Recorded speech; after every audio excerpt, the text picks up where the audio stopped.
Hello YouTube, this is Gary Friend speaking here, and in case you didn't get it from the introductory video, that's me. That's F-R-I-E-N-D, in case you're one of those pharmacy people that can't spell my name.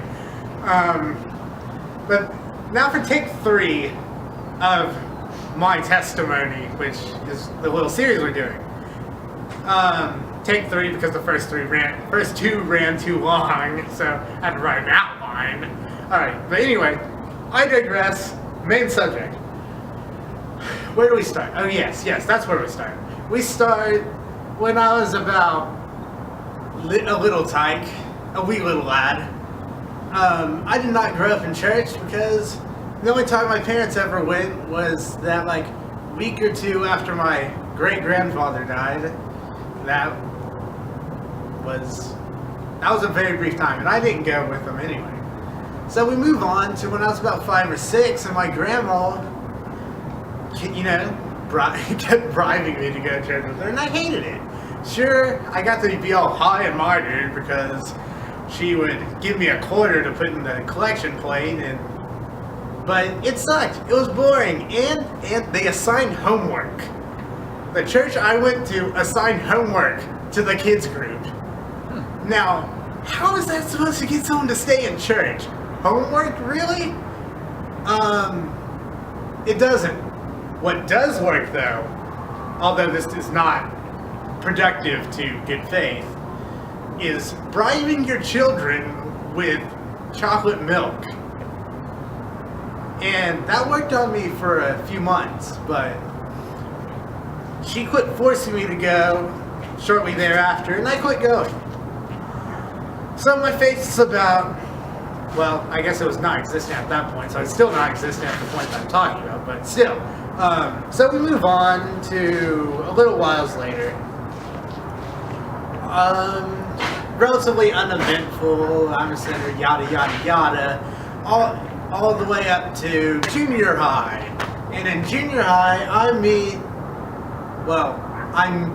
reconnect with an old friend through a friend I had met just recently. And that friend was named JD, and he introduced me to all the finer things in life, like acting like a moron and talking like a sailor. So I went on with that for a while, got in trouble a little bit at school. Played chess, but that's a side note. So that went on for another year and a half, and then one time in my science class, my 8th grade year of school, JD asked me, "Hey, would you like to go see my band play? We're awesome. We dress all casual and jump off of speakers and whatnot. We really rock." So I was like, "What do you play?" Because I play bass, he said. So I was like, "Sure, when is it?" And then he's like, "It's Wednesday. I'll just come home with me and we'll hang out for a little bit and we can go to practice and you can see us perform." So we did that. We hung out and then ate dinner at the church. By the way, amazing. The food at the church was amazing.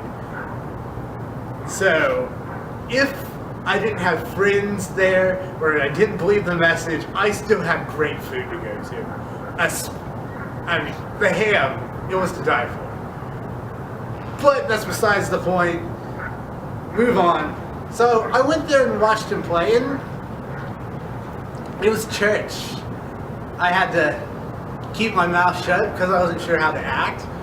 So I just sat in my chair quietly, clapped when the band was over, which that was a legitimate sign of appreciation. I liked the band at the time. But then we got to service, and that had nothing for me. So nothing really changed, but I kept going to hang out with JD and get that amazing food. And it went on for a few months, and then there was one day when JD said, "Hey, I'm not going to be there because I have this and that to do." But I showed up anyway because the food. And But the next week I went with him again, and then a few months later he didn't show up again. And this time I was like, I just want to go. They weren't even serving anything good for dinner that night. And I just went. And that was when I thought maybe they're starting to get to me in a good way. But that was the end of that thought. And we went on until it was, I don't know, we're practicing the Lord's Supper in the youth service one night. And the pastor said, do not come up to this table unless you believe. So I sat in my chair and thought and prayed, do I really believe in this? And I sat there for a good 30 to 45 minutes, questioning myself. And then my friends walked up to me and they said, what's wrong? And I said, well, I just wasn't sure if I was fit to go up there. They're like, come in this room with me.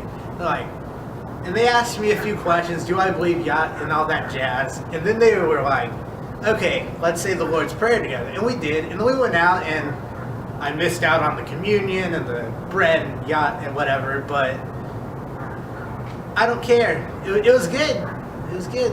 I had established that I do believe. So we went on for a while, and then eventually our friend Sam started up a ministry, and I became part of it. I worked the camera most of the time. I occasionally did something else, but I worked the camera. And that was nice and fun. We had a video up every single week. But then that kind of fell apart because of school and various other things that I'm not going to get into. And then that brings us pretty close to here, where I'm recording my testimony for a new ministry called Outcast Ministries. But I think the main thing that you should get out of this is that it really doesn't matter where you start. The starting point could be here, here, here, here, here, here, here. As long as you end up in the right place, that's what matters.